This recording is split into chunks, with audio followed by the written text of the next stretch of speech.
Yesterday, I attended the first virtual biannual conference of the Pentecostal Assemblies of Canada. I'm not sure out of the 3,500 plus credential holders how many there were online. There must have been a lot.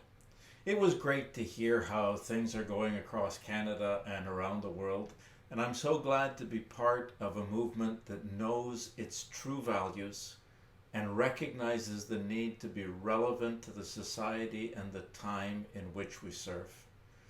We're ready to evolve and change, and yet we honor our history. Together we remembered those who have died since the last conference. This is part of the conference every year, and it always leaves me thinking. As the names were read one by one, I was surprised at the number that I recognized. Some were my friends.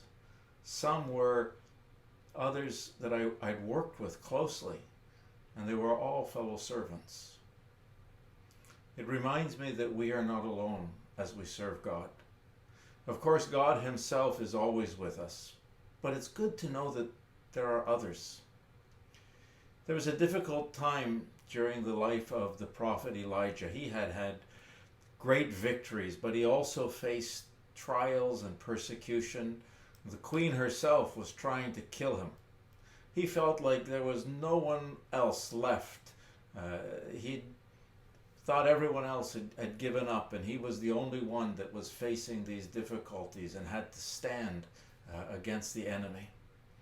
He tells God, "I've been very zealous for the Lord Almighty.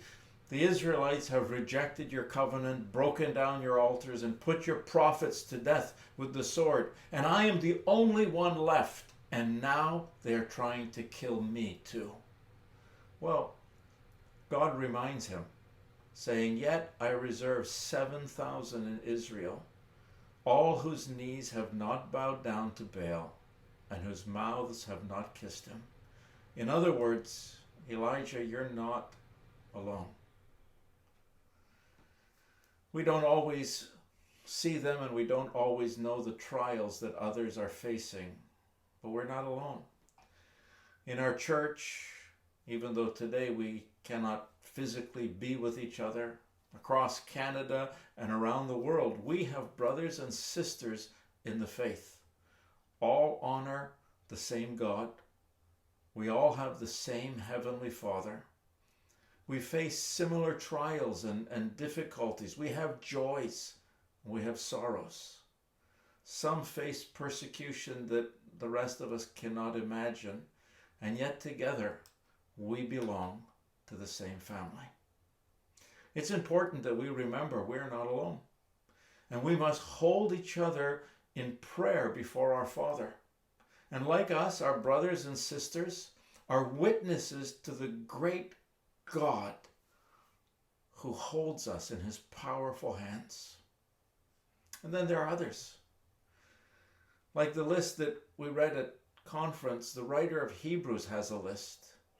And he reminds us that there are many who have gone before us. The writer lists many of them recording both their victories and their trials, and reminding us they remained faithful. He concludes that we too must remain faithful.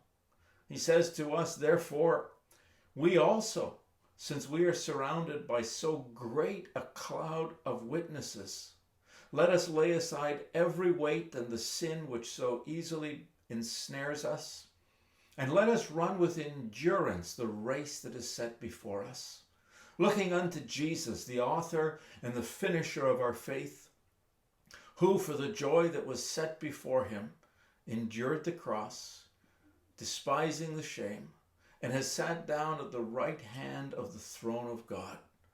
For consider him who endured such hostility from sinners against himself, lest you become weary and discouraged in your souls." We're not alone. In our trials, in our victories, others have gone through the same things. Others stand with us, and this is an encouragement. Now, altogether, they encourage us, saying, "Be faithful." We live our lives not in light of tomorrow, because we don't know what tomorrow will bring on planet Earth. But we live in light of eternity because we do know what eternity holds. And the key to all of it is Jesus, the author and the finisher, the source and the goal of our faith. He tells us about eternity. He tells us, in my Father's house are many rooms. If it were not so, I would have told you, I am going to prepare a place for you. And if I go and prepare a place for you, I will come back and take you to be with me, that you also may be where I am. That's good encouragement. We are not